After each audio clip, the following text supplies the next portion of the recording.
Jejak Misteri Alam Gaib. Salam.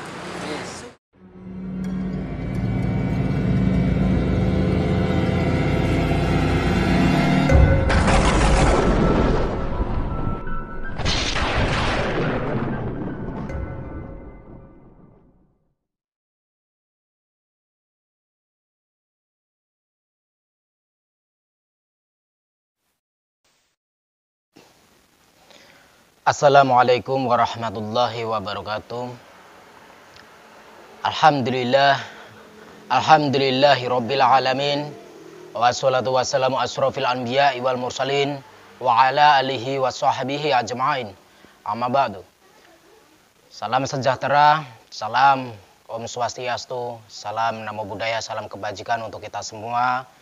Salam wabil khusus saya sampaikan kepada guru-guru saya, para alim ulama dan keluarga besar Nahdliyin, keluarga besar Nahdlatul Ulama sedunia, khususnya seantero Nusantara. Dan salam tentunya saya sampaikan untuk keluarga besar Padepokan Cakralodaya Nusantara dan sahabat-sahabat jejak misteri alam gaib yang setia mengikuti video-video saya. Alhamdulillah kita bertemu kembali. Kali ini saya masih meneruskan tentang masalah video kemarin, para pemuda-pemuda yang teriak-teriak tentang khilafah, yaitu notabene adalah mereka kelompok-kelompok HTI yang sesungguhnya sudah dilarang berdiri atau sudah dilarang bergerak di negeri ini, di Indonesia, namun sangat memperhatinkan dan sangat bikin geram kita semua. Kenapa saya katakan seperti itu? Karena mereka selalu berteriak-teriak seakan-akan paling benar, seakan-akan paling bersih sendiri, seakan-akan paling agami sendiri. Saya akan menjawab satu persatu video kemarin atau video mengenai tanya jawab khilafah ya. Semoga ini terdengar kepada oknum-oknum, kadrun-kadrun alias orang-orang HTI yang saya rasa mereka adalah pelacur sosial media ya, yang selalu membuat kekisruhan di negeri ini, di Indonesia ini. Maka saya jawab, masalahnya apa jika khilafah tegak di Indonesia? Masalahnya, maka kerukunan antar agama terganggu. Kerukunan antar agama terganggu. Akan terjadi perang antar agama, antar saudara. Jangankan menghormati, menjalin perdamaian saja antar agama masih dipertanyakan. Lawang kepada sesama umat Islam atau umat Muslim saja mereka saling mengkafirkan, selalu mengatakan kafir, kafir, kafir dan kafir, lalu mudah mengatakan kalimat musyrik, terus mengatakan hukum atau negara ini sebagai negara togut atau hukum-hukum togut. Dan selalu mengatakan halal darahnya ditumpahkan hanya karena tidak menegakkan khilafah. Jadi, kebebasan beragama ala khilafah adalah dusta alias bohong besar. Tanpa khilafah pun NKRI sudah menerapkan kebebasan antar agama, sesama agama. Itu jawaban dari video yang pertama, saya jawab seperti itu. Semoga kadrun-kadrun bisa berpikir secara rasional, berpikir secara cerdas, jangan mudah ditipu oleh penguasa-penguasa HTI. Masalahnya begini, bagaimana mau menerapkan pendidikan dan kesehatan secara gratis? Lawang khilafahnya saja tidak jelas siapa namanya dan di mana tinggalnya, di mana tempatnya, dan di mana mereka selalu ditolak di setiap negara manapun. Khilafah itu selalu ditolak dan menjadi gerakan pemberontak seperti halnya ISIS. ISIS kan pemberontak. Nah, kok mau menerapkan pendidikan dan kesehatan gratis? Masuk akal enggak? Enggak masuk akal kan? Tanpa khilafah pun saat ini pemerintah sudah memperhatikan pendidikan dan kesehatan. bagi rakyatnya, walaupun belum maksimal, tapi akan lebih baik daripada hanya sekedar mimpi-mimpi dan bualan-bualan kaum HTI atau kaum kadrun atau kaum khilafah. Itu jawaban dari saya yang kedua. Yang namanya setan itu atau iblis itu hidup di sistem manapun. Hidup di sistem manapun. Termasuk di sistem khilafah sekalipun. Jadi walau diterapkan sistem khilafah, kerjaannya si setan tetap akan jalan terus. Bukan berarti kalau sistem khilafah tegak di Indonesia, maka setan sudah tidak berani lagi menggoda manusia. Salah. Setan tidak mengenal sistem. Terus kemaksiatan dan kejahatan tetap akan ada walau dengan sistem khilafah. Jikalau kemaksiatan berhenti dengan tegaknya khilafah, terus neraka kosong dong. Neraka nggak ada penghuninya. Kalau neraka kosong, mungkin lebih baik kalian saja yang menghuni neraka. Kata siapa? Tidak ada kemaksiatan di sistem khilafah. Kata siapa? Apa kata antum? Kata kalian, wahai orang-orang kadrun atau orang-orang HTI? Lihatlah sejarah. Baca sejarah, lihat sejarah. Kalian sekolah kan? Lihat. Buka lagi buku sejarahnya. Beberapa bangsa, beberapa penguasa, dan keturunan khilafah yang ahli zina dan ahli mabuk itu banyak. Tidak cuma 1-2 orang, banyak. Jangan kalian menipu dengan atas nama khilafah, dengan atas nama agama. Tanpa khilafah pun NKRI sudah kafah, sudah menyeluruh ya, sudah kafah. Jadi jangan suka berbohong. Buktinya apa? Buktinya setiap pemeluk agama di negeri ini bisa damai dan tentram menjalankan syariatnya masing-masing. Iman dan rukun Islam jadi toh juga khilafah pun bukan bagian dari rukun iman dan Islam. Jadi khilafah itu bukanlah suatu esensi dalam syariat Islam. Dengar baik-baik. Bukan suatu esensi dalam syariat Islam. Masalahnya begini. NKRI ini sudah diberkahi oleh Allah.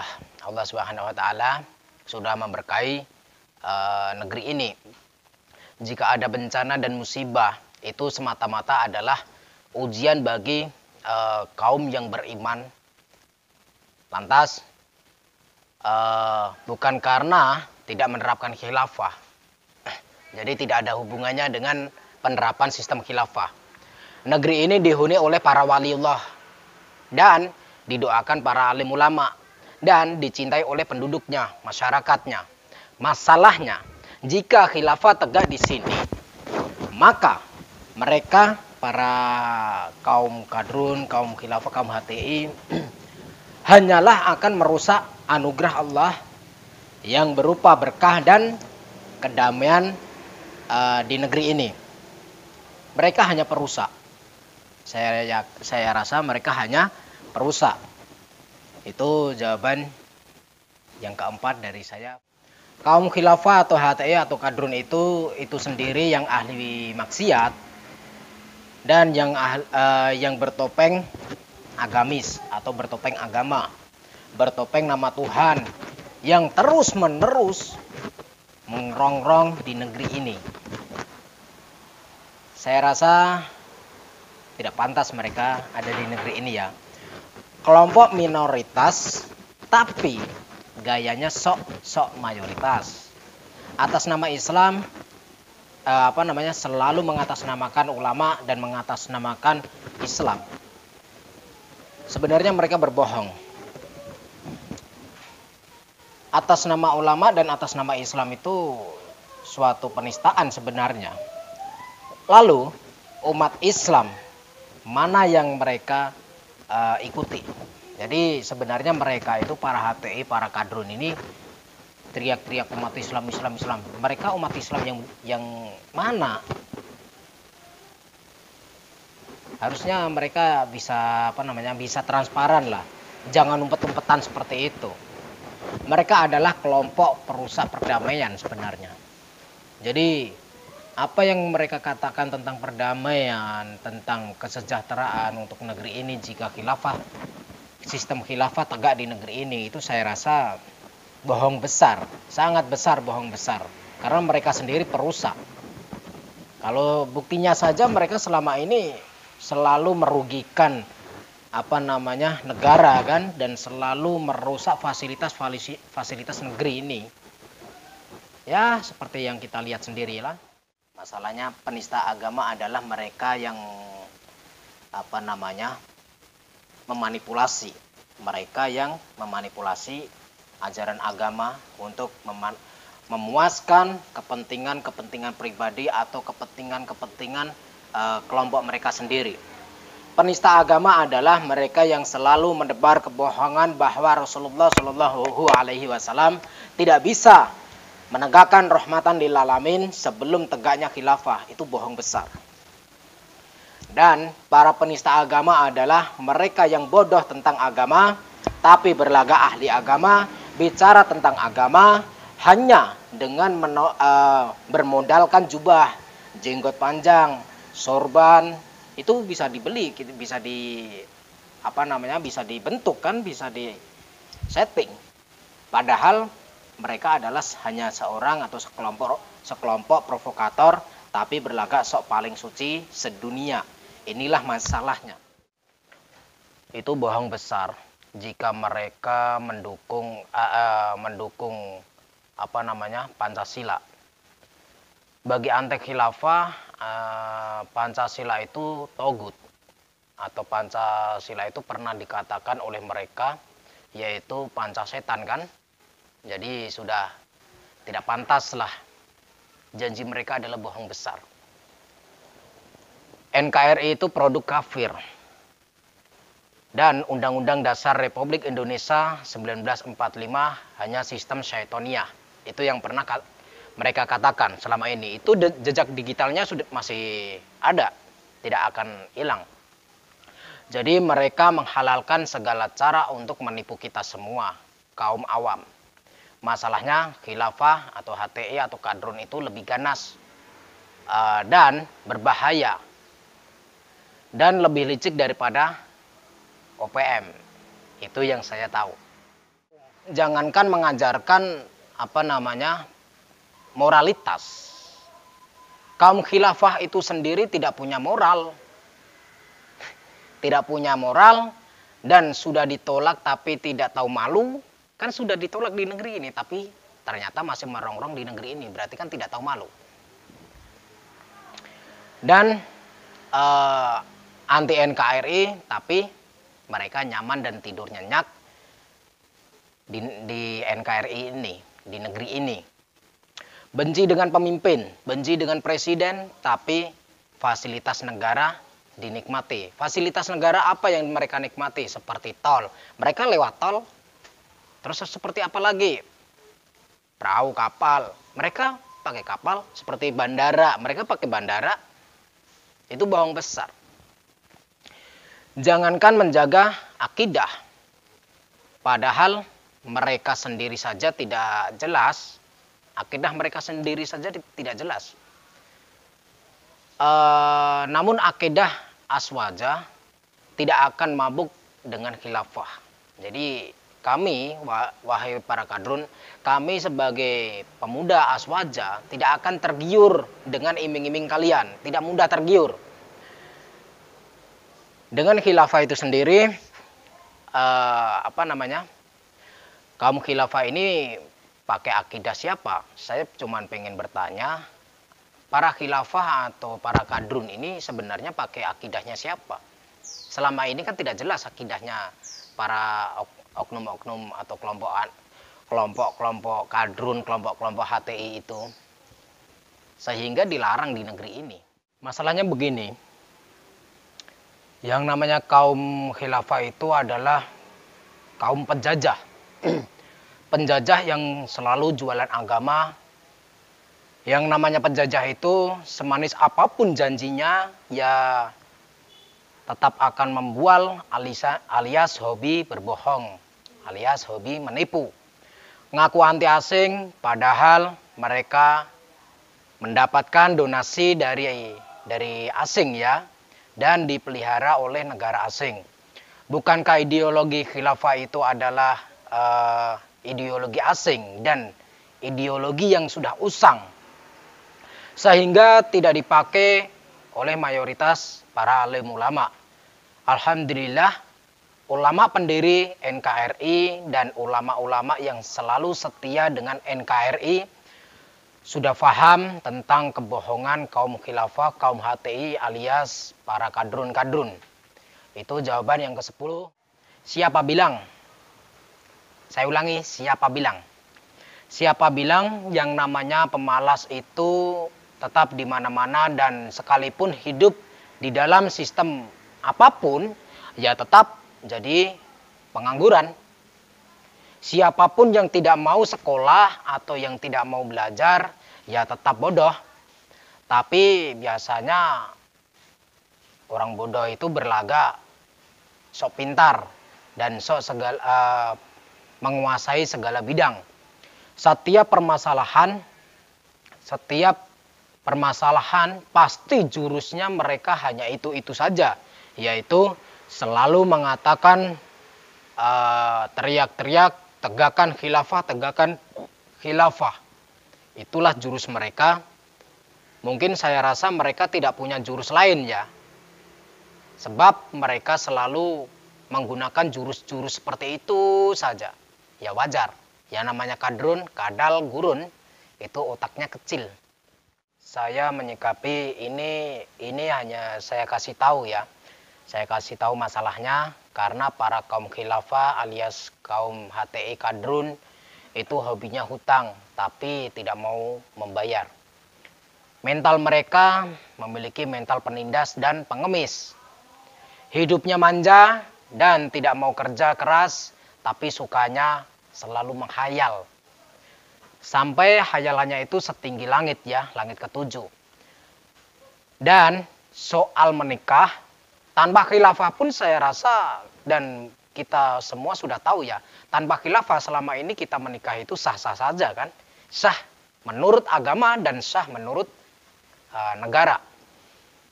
Dan yang namanya jomblo itu tetap akan ada di setiap masa. Tidak mungkin khilafah tegak itu bisa menjawab yang namanya jomblo-jomblo. Dari zaman Nabi saja sudah banyak yang jomblo-jomblo itu sudah ada. Jadi saya rasa itu pembohongan. Yaitu yang namanya maling itu tidak mengenal dengan sistem ya. Maling itu tidak kenal dengan sistem. Maling ya tetap maling. Itu segala cara tetap akan dilakukan untuk mendapatkan sebuah target atau tujuannya. Justru keberadaan antek-antek khilafah HTI membuat kekacauan dan merusak ketentraman negeri ini ya. Bagaimana jadinya jika negeri ini menerapkan khilafah? Yang ada nanti malah sedikit-sedikit kafir, sedikit-sedikit togut. Dan kaum aswaja tidak lagi nyaman mengamalkan akidah dan amaliyahnya. Siapa yang berani mengkritik atau melawan khilafah, bisa-bisa langsung dijegal, dipenggal, dan akan dianggap halal darahnya. Kan itu menjadi masalah sangat besar sekali bagi bangsa, bagi keutuhan dan kedaulatan negeri ini. Ya, namanya kadrun nggak punya otak kali ya. Masalahnya begini, jika khilafah tegak di Indonesia, maka umat Islam di Nusantara tidak lagi mengenal dengan suku budayanya. Lalu dipaksa pakai jubah, terus dipaksa harus memakai budaya Arab, karena semua budaya Nusantara dianggap budayanya orang kafir. Lalu khilafah bisa menerapkan pergundingan, menjadikan kaum wanita sebagai pemuas nafsu, penguasa. Jadi para penguasa itu akan dilayani dengan para wanita-wanita pilihan ya tentunya. Jadi pemuas nafsu. Saya katakan pemuas nafsu. Karena mereka itu adalah isi otak mereka itu hanya selakangan. Dan mungkin saya rasa bisa-bisa menghalalkan video porno ya. Atau seks. Ya kita sudah tahu lah. Jejak digital. Junjungan mereka pernah terjerat kasus ya tidak jauh beda dengan yang namanya seks atau porno. Banyak sekali kasus-kasus yang menimpa antek-antek khilafah, antek-antek HTI ini. Sistem khilafah itu bersifat diktator alias absolut. Dan siapa yang menentang khilafah maka bersiaplah meragang nyawa. Dan siapa yang melawan khilafah maka dianggap melawan kehendak Tuhan. Tapi kenapa mereka para kadrun atau kaum HTI itu selalu melawan pemerintah atau presiden ya? Selama ini mereka kan melawan presiden. Padahal kan presiden itu sama artinya dengan khilafah.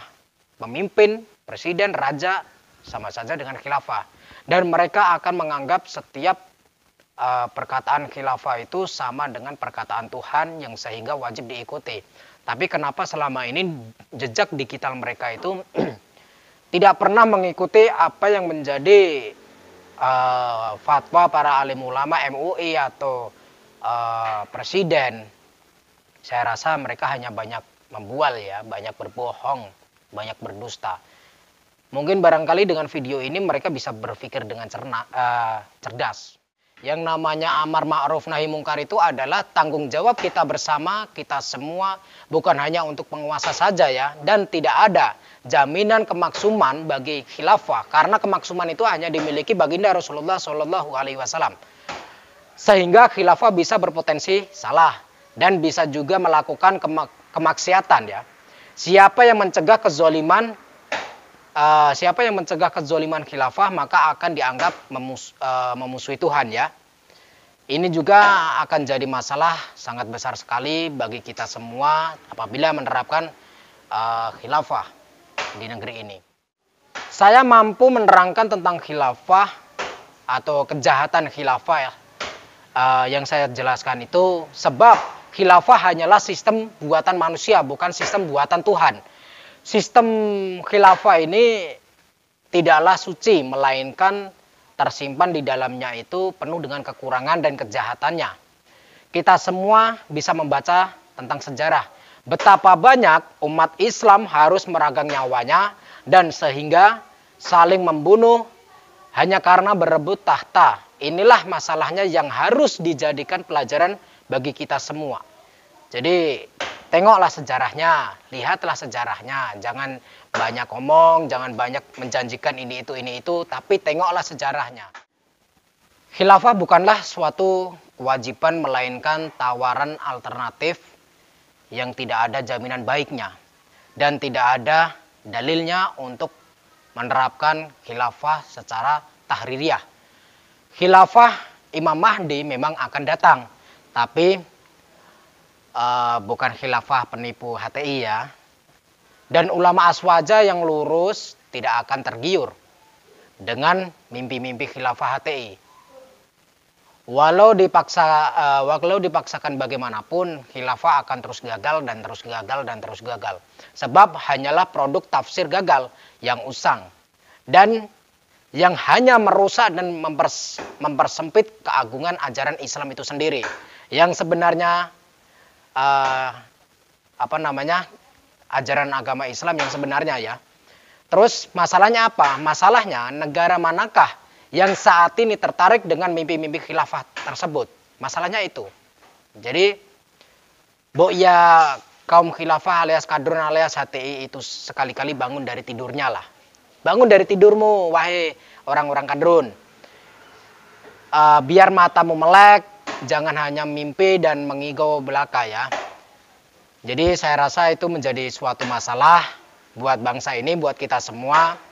Mari kita doakan negeri ini semoga damai, semoga tentram, semoga terlepas dari ujian-ujian dari Allah yaitu COVID-19. Jangan dihubung-hubungkan ujian ini kepada kebijakan-kebijakan pemerintah. Tidak ada hubungannya. Allah memberikan ujian itu buat orang-orang yang beriman. Jadi ya kita nikmati saja ujian-ujian dari Allah. Kalau kita menyalahkan pemimpin, kita menyalahkan pemerintah, sama saja kita orang-orang munafik ya. Mari kita doakan semoga negeri ini damai, tentram, nyaman. Dan tentunya kita doakan semoga antek-antek HTI, antek-antek khilafah itu alias kadrun-kadrun itu bisa sadar, bisa tobat, bisa mendengar video-video saya ini supaya mereka cerdas. Dari saya, Nur Samsun. Assalamualaikum warahmatullahi wabarakatuh.